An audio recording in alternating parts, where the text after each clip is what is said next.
ભારતની ડિજિટલ દુનિયા પહેલા કરતાં વધુ ઝડપી અને સ્માર્ટ બની રહી છે. જી હા, ભારતમાં ઇન્ટરનેટ સ્પીડમાં ખૂબ જ મોટો ઉછાળો નોંધાયો છે. અમેરિકાની સ્પીડ ટેસ્ટ કંપની ઓકલાના ડેટા પ્રમાણે ભારત એવરેજ ઇન્ટરનેટ સ્પીડમાં દુનિયામાં 26મા નંબરે પહોંચી ગયું છે.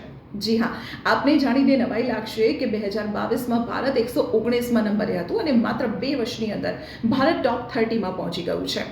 ઓકલાના એક રિપોર્ટ પ્રમાણે ભારતમાં 5Gની શરૂઆત થયા બાદ 2025માં એપ્રિલથી જૂનની વચ્ચે ડાઉનલોડ સ્પીડ 136.53 Mbps રહી છે, જ્યારે નંબર 8 પર રહેલા ચીનમાં ડાઉનલોડ સ્પીડ 207.98 Mbps અને 13મા સ્થાને રહેલા અમેરિકામાં ડાઉનલોડ સ્પીડ 176.75 Mbps નોંધાઈ છે.